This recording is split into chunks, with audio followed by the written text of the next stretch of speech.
Olá, sejam bem-vindos ao meu canal aqui no YouTube. E eu me chamo Thalita Laeste, para não perder o costume, vamos ao nosso Oi Sofia. Olha isso. Minha barriga desceu. Eu estou com 39 semanas e 5 dias hoje. Muito enjoo, muito vontade de vomitar, passando mal, cólicas leves. E é isso. Hoje eu vou falar sobre esse livro bem aqui. As 20 regras de ouro para educar filhos e alunos, do autor Augusto Cury. Eu costumo dizer que é sempre bom, ninguém nasce sabendo sobre ser pai e mãe. Então é sempre bom a gente buscar conselhos com pessoas que têm autoridade no assunto, como é o caso do Augusto Cury, como é o caso do Paulo Vieira também, que eu gosto muito de ler os livros dele a respeito disso. E já li bastante alguns outros livros nessa temática desse mesmo autor aqui, o Augusto Cury, tem me ajudado muito, muito mesmo. E esse foi o último livro que eu li dele, do Augusto Cury, que eu achei também muito interessante. E antes de começar a falar um pouco desse livro, eu quero só dizer uma peculiaridade que aconteceu. Eu tinha comprado esse livro e já tinha lido ele, quando no Dia das Mães eu ganhei o mesmo livro da minha cunhada e do meu irmão. Eu adoro ganhar livros, apesar de que eu só ganhei livro deles dois no ano passado, Dia das Mães, e agora também. Ó. Mas eu gostei, vai ficar guardado aqui. Então, vamos falar um pouquinho desse aqui, só um momento. Se a Sofia não nascer hoje, amanhã ela sai. Certeza ela sai, porque tem aí já uma cesáreazinha agendada. E eu tô muito enfadada. Abre os parênteses pra dizer isso. Não tô afim de ler, não tô afim de ver série, não tô afim de conversar, não tô afim de nada. Então, ao menos gravar vídeo, que é uma coisa que eu gosto. Seguimos. Esse autor aqui, ele aborda maneiras assim esclarecedoras. Ele traz muitos problemas que acontecem, né, na atualidade em relação aos nossos filhos, mas ele também já pontua as soluções. É interessante, porque mostra o problema e já traz soluções, inúmeras soluções. Então, aqui nas 20 regras de ouro, eu fiz alguns apontamentos aqui sobre as 20 regras. Vou falar rapidamente. E o livro é espetacular, ó. Todo riscado, o que eu vou falar aqui é o mínimo diante de tudo que esse livro tem. E ele tem apenas... Esse livro aqui, só um minuto, ele é de... Tirando a referência, 184 páginas. São poucas páginas para muito conteúdo, porque aqui tem muito conteúdo, aqui tem muitos ensinamentos. Valeu cada centavo que eu paguei. Eu paguei 15 reais nesse livro aqui. Mais uma vez, obrigada, Lojas Americanas. E vamos lá. A primeira regra de ouro que o livro traz aqui é sobre os pais e professores racionalistas, vezes educadores e gestores de emoção. Então, ele traz um conceito básico, eu botei bem aqui, sobre o que é ser racionalista. Os pais racionalistas vê o aluno como uma máquina de aprendizado, já os gestores de emoção não. Eles querem preparar os filhos para a vida. Então, aqui, os pais racionalistas, ele esgota o cérebro do filho com facilidade. São manuais de regras, especialistas em criticar, muito presentes, impacientes e mal-humorados. Já os pais gestores da emoção protegem a mente do filho, são peritos em promover e elogiar, eles são elogiar, né, também o que o dinheiro não pode comprar, capaz de dar risada de alguns dos seus erros e dos erros do seu filho. É muito bom compartilhar essas questões assim com o filho da gente e aprender a fazer essa blindagem na mente, porque por muitas vezes, de uma forma involuntária, a gente acaba sendo os pais racionalistas, aqueles que vê o filho como uma máquina de aprendizado. E esse livro, nesse capítulo aqui, me fez abrir bastante os olhos nessa situação. E sobre essa questão de rir dos erros, conto muita coisa minha pra Thaís hoje, eu compartilho muito com ela disso. Às vezes erros que ela comete, que ela fica um pouquinho assustada ali, eu já vou, converso com ela de uma forma mais leve, mas também quando precisa falar de uma forma mais dura também acontece, né? Aí aqui, nesse primeiro capítulo, eu tinha até separado aqui porque eu gosto de ler um pouco. Ó, a criança tem tempo para 1000 atividades, menos para ter infância. Isso aqui eu já cheguei até a comentar em um livro que eu li dele aqui passado, tem até aí no canal, a respeito sobre isso, das minhas atividades, esquecendo um pouco de deixar a criança ter essa infância, de ser realmente criança. Só um minuto. Porque assim, ó, a proposta desse meu vídeo aqui seria ler alguns trechos interessantes que eu tinha deixado selecionado aqui, mas já tá com 5 minutos de vídeo. Então eu vou pular algumas partes que eu ia ler, que era bem interessante, que pontuaria cada tópico desse. Então a primeira regra foi essa, ele faz essa distinção entre pais e professores que são racionalistas e educadores e gestores. Ele traz os conceitos, ele traz histórias, ele traz... ele faz uma explanação de uma forma bem ampla mesmo, apesar do capítulo ser curto, né? Curto assim, para quem já gosta muito de ler.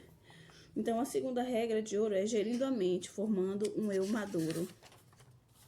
Nesse aqui eu separei um tópico que diz assim: o eu é o centro da consciência existencial, o líder de si mesmo, autocontrole do sujeito, sua capacidade de escolha e identidade essencial. Ele começa a se formar desde o útero materno, se acelera na fase pré-escolar e se consolida na adolescência e amadurece na vida adulta, embora haja milhões de adultos com um eu mal formado.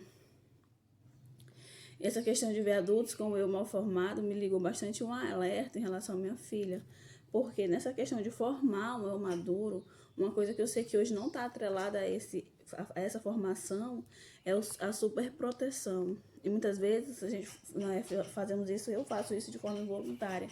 E hoje em dia eu já coloco desafios, já dificulto assim quando dá um pouquinho assim a vida da Thaís. Por exemplo, aqui tem quem faça, quem lave, quem cozinhe, mas eu sempre estou lá com a Thaís, lava seu prato, sua responsabilidade, levantou da mesa, vai colocar o prato na pia, lave, vai lavar sua calcinha, vai. Essas coisinhas que muita gente já chegou para mim e disse que para a idade dela ainda é muito cedo, eu não acho. São responsabilidades e aprendizados que ela vai levar ao longo da vida. Também não quero uma filha preguiçosa. E sempre levando em consideração o ser criança dela, respeitando esse limite. Colocar limites inteligentes, como nós já estávamos falando. Isso faz com que a criança ela aprenda a lidar com a liberdade, com os riscos, as barreiras e as dificuldades. Encontrado lá na frente, esse aqui foi o tópico 3. Tópico 4, pacificar a mente dos filhos e alunos. Eu vi uma cena bem... só sobre essa questão de colocar limites, que o livro traz, tá bem aqui. O livro traz, várias formas e dicas como você fazer isso, Ter educação financeira, realizar tarefas escolares, arrumar a cama. E Thaís, nós fazemos isso, só que eu faço junto com ela. Guardar pratos e talheres, isso não faz. Celulares com inteligência. Aí aqui tem vários outros tópicozinhos, que ele traz a solução e dicas de como você adaptar isso na vida da criança. Eu achei bem legal. Sobre essa questão de dicas financeiras, esse livro aqui também, que é do mês de julho, que eu já li. Mas não é esse. É esse. Pai Rico, Pai Pobre, ele fala muito dessa questão também, que a escola não ensina e que muitas vezes a gente acaba deixando muito isso atrelado, querendo delegar essas responsabilidades que... a escola não é que ela não tem obrigação, mas não está na grade curricular das escolas. Então, cabe a nós pais também essa questão de ensinar, de abrir a mente dos nossos filhos para esse quesito aqui, da questão de educação financeira. A quarta regra é pacificar a mente. Agora, isso aqui, muitos pais deixam de colocar limite em seus filhos para evitar suas birras, seus escândalos e suas crises emocionais. Uma falha tremenda. Essa atitude não pacifica a mente deles, apenas esconde suas fantasmas. No fundo, os estão criando numa estufa. Quando caírem na vida, quando deixarem as asas dos pais, não terão anticorpos emocionais para suportar crises, conflitos, competições predatórias, percalços de existência. A gente encontra um adulto, quando encontro um adulto nessa situação, eu já vejo essa questão, tipo assim, foi super protegido. E aquela história, quando os pais não disciplinam, não batem com amor, o bater no sentido figurado, e também literal, dependendo do contexto, né? Dependendo da situação. a vida bate com muito mais força e muito dolorida. Por isso eu me atenho muito a essa questão de pacificar os filhos. Usar a tecnologia, a quinta, usar a técnica da teatralização da emoção para estimular a... para bem aqui, né? Eu tô ainda só rapidinho sobre esse tópico aqui, ó, como pacificamente dos filhos, o livro, ele traz a solução aqui e também ele mostra os defeitos que um pai pode prejudicar na mente do seu filho, por exemplo, os pais que são super protetores, pais emocionalmente instáveis, pais explosivos demais, pais ansiosos, pais impulsivos, e assim ele vai descrevendo e trazendo mais soluções a esse respeito.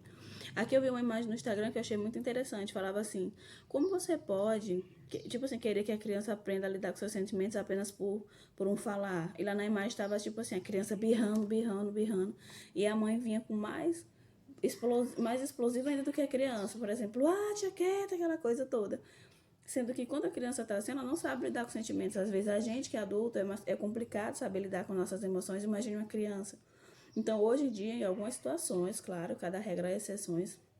Quando eu vejo minha filha muito assim, eu já pego mais por acolher, por abraçar, por escutar o porquê você tá assim, o que é que minha filha tá sentindo, vamos tentar trabalhar essa emoção juntas. Mas, claro, cada caso é um caso, cada situação é uma situação.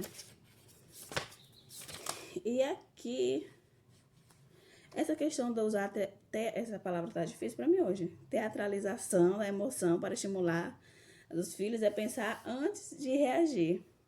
Por exemplo, aqui ele traz até um exemplo, porque eu fiz um apontamento rápido, tipo, a criança tá lá, tá zangada, em vez de você explodir ou coisas nesse sentido, você poderia muito bem usar essa teatralização, por exemplo, a mamãe ama muito você, mas está muito triste com o seu comportamento. E realmente demonstrar esses sentimentos através das expressões não verbais.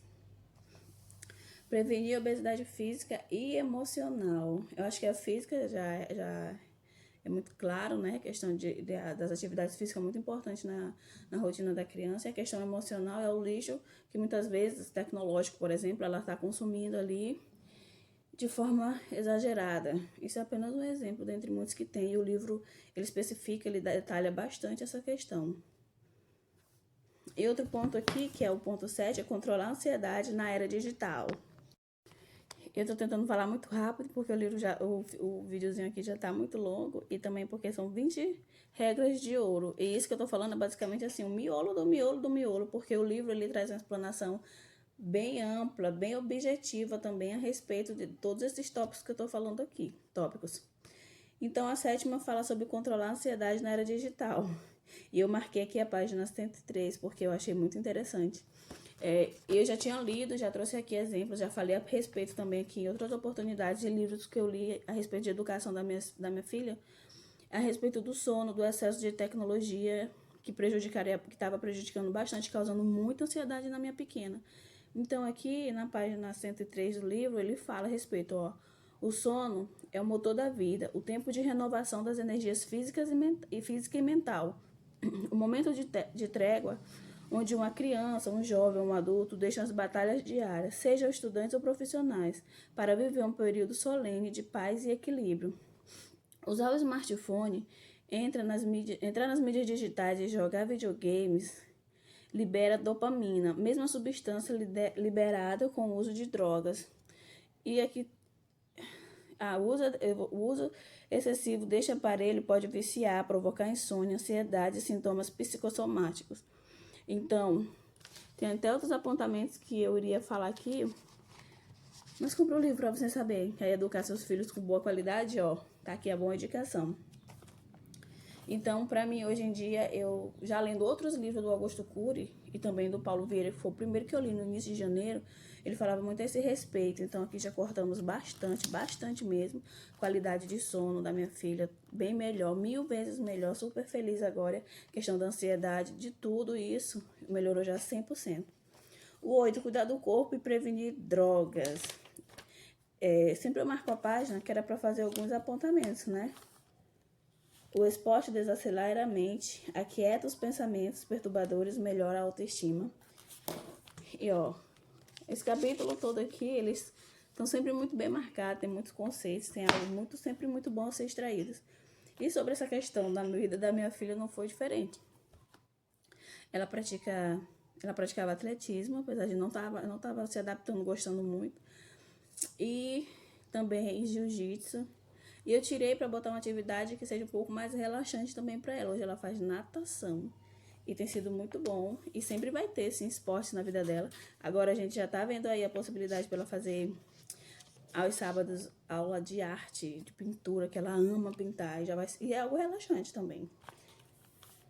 Não gritar nem elevar o tom de voz. É a 10ª dica aqui. Nada é mais belo e inteligente que corrigir por ideias, debater, emitir opiniões num tom calmo. Quem põe suas ideias atrai seus filhos. Não seduz seus alunos e não encanta seu parceiro ou parceira. Quem impõe suas ideias. Nesse caso aqui, para mim é mais complicado, porque a criança também tem hora que ela desafia muito a gente como adulto. Um exemplo prático dentro da minha casa é a Thaís vai tomar banho, Thaís vai banhar. Filha, por favor, enquanto eu não falo, vá logo tomar teu banho, já numa forma bem, aí é que ela vai, parece que tá desafiando. Mas meu foco também é muito questão da educação dos meus filhos. Esses dias na própria escola dela tem muitos livros de orientação de criação dos filhos, ó. Não me faça contar até 3. O olhar de uma mãe sobre a disciplina orientadora para o coração. Será uma das minhas próximas leituras. E já tô fazendo tipo uma prévia disso aqui, né? Do que eu já li um pouco a resenha, nesse tópico. É justamente tentar manter o controle emocional, botar mais firmeza e autoridade a partir de posturas, ao invés de explodir e gritar. E eu sou muito assim, explosiva, só que eu tento não fazê-lo, né? Tô tentando fazer da forma correta. E tem muitos outros tópicos aqui que eu queria falar a respeito desse, mas vamos seguir. Nem gritar, nem levantar o tom de voz. É o tópico primeiro. Esse que a gente já falou, 11º, né? Não criticar, nem humilhar. Muitas vezes... Essa parte eu achei assim... Nem criticar, nem humilhar. Aí aqui fala sobre... que isso causa traumas no seu filho. Tem pais que são especialistas na criação, de sempre buscar, tá vendo as falhas do filho para criticar. Claro que eles estão tentando fazer de uma forma assertiva para a vida. Quanto mais critica, mais ou melhor os pontos negativos na cabeça de muitos pais, mais isso seria engrandecedor para o filho, quando na verdade não é. Isso é realmente um pouco traumático, porque cria janelas de bloqueios na vida deles. Um exemplo bem básico, assim, que aconteceu comigo. Até eu queria ser gari. Chegou pra mim e disse que eu quero ser gari. Eu tava na frente de umas colegas, então eu falei, filha, pois tu vai ser a melhor gari que existe. Os carros vão passar, tu vai ser a que mais corre na frente, a que mais pega o lixo. E minhas amigas chegaram, meu Deus, tu é louca, como é que tu incentiva a criança a isso e tudo. A mensagem que eu quero passar para minha filha, em todas as áreas que ela tá escolhendo e vai sempre mudando, é que não importa o que ela escolha, ela vai ser a melhor, porque ela tem que se dedicar para se destacar naquilo que ela escolher. E para tirar essa ideia depois, não foi muito difícil. Simplesmente na semana seguinte eu falei, agora vem aqui, vamos tirar o lixo aqui de casa e botar lá na rua. Ela tô com nojo, eu digo, mas na profissão que você escolheu, então bora. Ligeirinha, ela não quer mais ser. Então foi uma experiência para nós. A 13ª aqui desse livro fala em conhecer a geração de nossos filhos e alunos. E aqui ele fala as gerações que nós temos, que é a geração X, que é a geração Baby Boom, que foi depois das guerras que aconteceram e o crescimento durante a explosão populacional, né? A geração Y foi beneficiada, nutrida e enriquecida com o desenvolvimento tecnológico. E a geração da minha pequena, essa geração é formada por indivíduos que nasceram na era digital, se embriagaram com as redes sociais e com dispositivos portáteis. Então ele fala da importância da gente saber de cada geração, porque isso vai ajudar a gente bastante na criação e como conduzir nossos filhos nessa jornada aí da vida. A 14ª, como ser um educador brilhante em sala de aula. Eu não vou me estender não, mas aqui, ó, falando diretamente, ó, esses pontos amarelos, tudo são conselhos para professores em sala de aula. Falando nisso, eu vou só pegar um livro aqui. Aí, naquela parte ali, o 14º ponto que o livro traz aqui, fala sobre treinamento, ensinamento, dica para os professores, como eu já disse. E esse livro aqui eu peguei, tem mais outros 2 desse, mais o que eu comprei esse ano para Thaís. Na escola que a Thaís estuda, é uma escola evangélica. E eles disseram que trabalhava com essa escola da inteligência, até então para mim era desconhecido. E é do autor Augusto Cury, mas como era do autor Augusto Cury, eu já conhecia muito o autor, admiro o trabalho dele, sei que ele é muito focado para essa questão, né, de educação também. Então eu já amei. Isso aqui, essa escola da inteligência, ele trabalha em sala de aula e também em casa, os pais interagindo com os filhos sobre a questão da emoção. Esses dias mesmo minha filha chegou e disse: mamãe, na minha escola é proibido bullying, lá a gente tem que respeitar os amigos e tal. E pra mim foi bem legal. Eu tô falando muito rápido que eu tô com medo do vídeo cortar. Então vamos lá. O 15º. Ser alérgico ou ser entediante e ser alérgico a ser entediante e repetitivo. Aqui fala sobre a questão da que muitas vezes não é que a criança não quer escutar ali o professor ou a autoridade, a pessoa mais velha, mas é porque para ela é difícil escutar justamente por essa questão de ser chato, enfadonho. Então, abrindo um parêntese aí, colocando em prática isso na minha vida, aconteceu uma vez, eu estava na brigada militar que minha filha participava, e o Senhor começou a questionar, brigando, chamando nossa atenção de pais, porque os filhos não estavam querendo prestar atenção, não estavam querendo interagir com ele nas palestras que ele dava.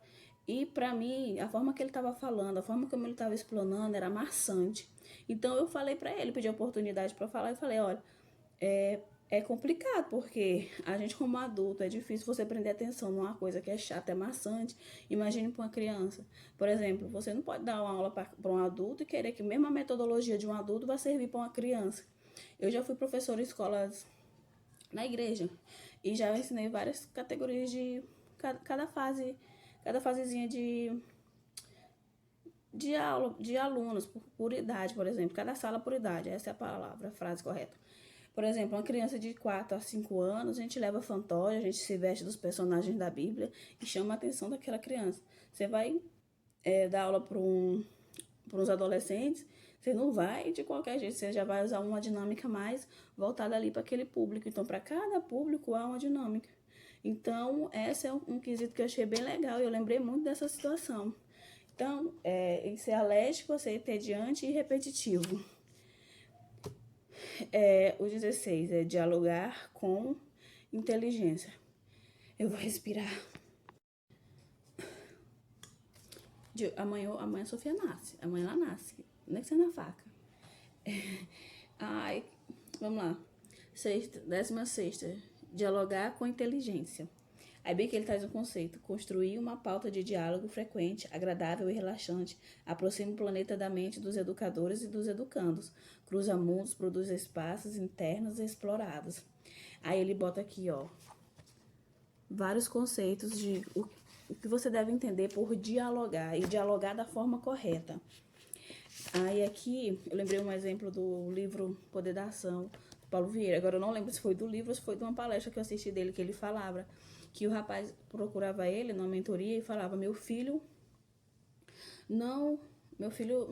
tá querendo dormir com um namorado, minha filha, não sei se eu aceito ou não, o que é que eu devo fazer? A filha já tinha 16, era 17 anos. Ele falou: nessa altura do campeonato, quase mais nada, porque a fase da infância, a fase é a hora de construir esse diálogo inteligente que o livro fala aqui, de você abrir portas, se aproximar e se chegar ao seu filho, buscar essa intimidade com ele. E na casa lá, o autor Paulo Vieira falou que naquele momento não tinha mais nada, porque os relacionamentos que eram para ser construído ao longo da infância, pré-adolescência, adolescência e juventude, não foi construído. E para você começar já na vida adulta é um pouco mais complexo. E o 17º.